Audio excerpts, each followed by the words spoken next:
Hi, I'm Casey. Yeah, it's my first time in group, but I figured it was about time. See, not too long ago, my father passed away. Before he died, I was taking care of him, and it was a lot. You see, it was so backwards the day they signed over the guardianship to me.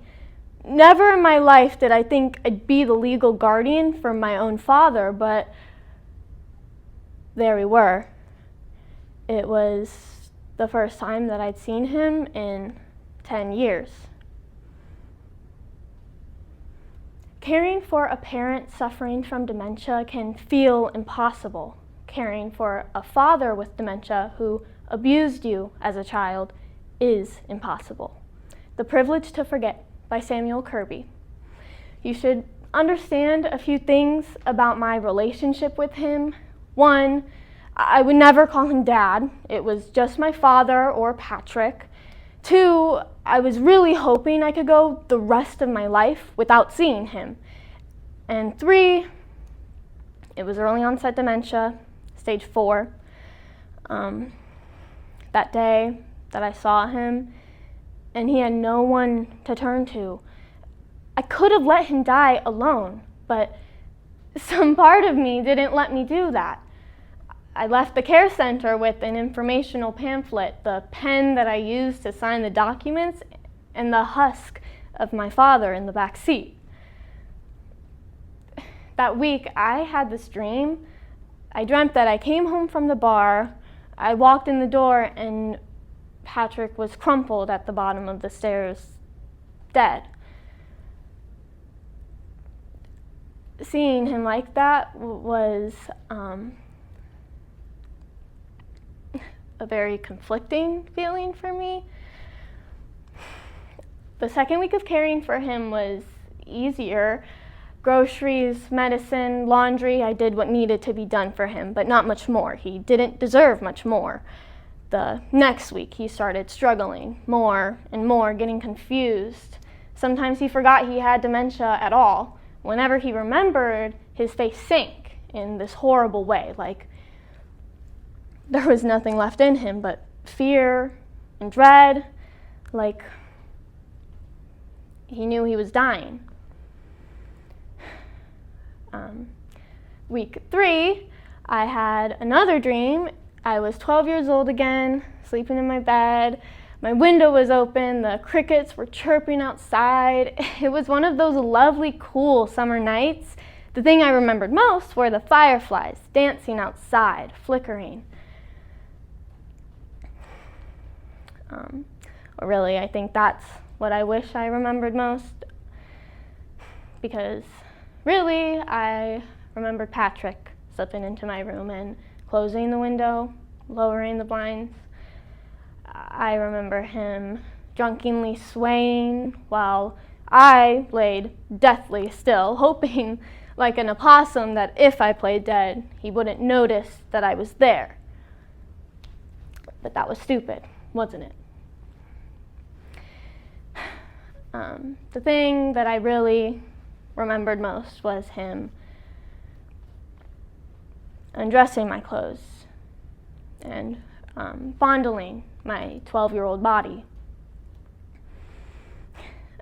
I remember staring at the window as he pleased himself, his heavy breathing, his stare.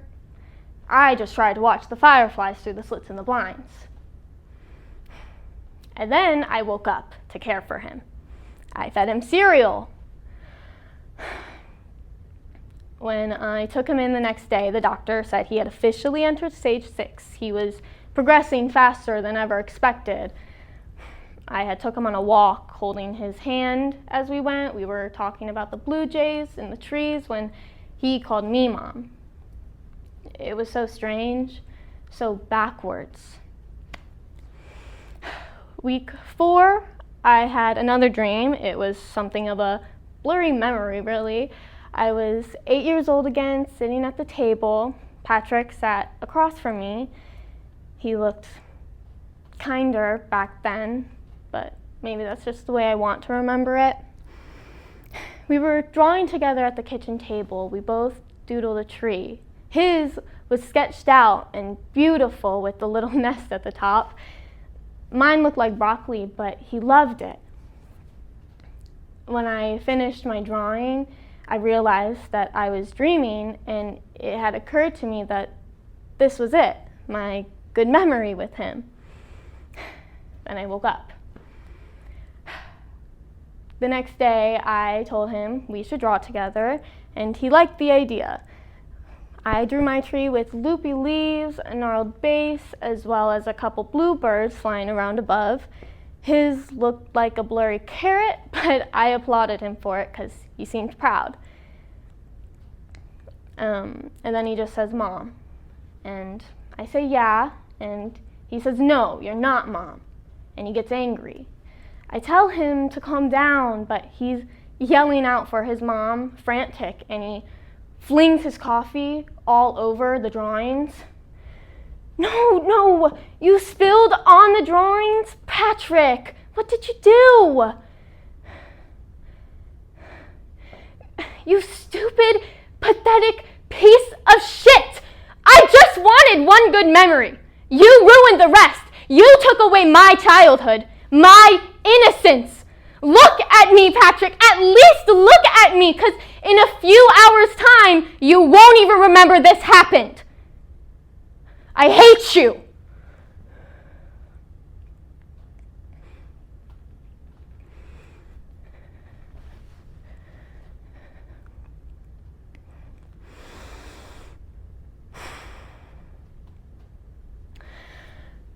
You know, I think I know what it really is.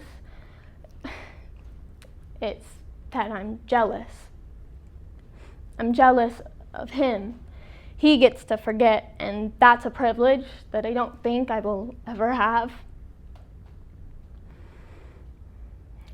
A month later, he died, and I still don't really know how to feel or who I was really caring for.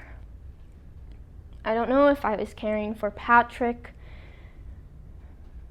my dad, or a fragment of either. I don't feel better now that he's gone, but I do feel good that I did my best. I don't have the privilege to forget like him, but I can do something he can't, and that's to move on. So I'll move on. Rest easy, Dad.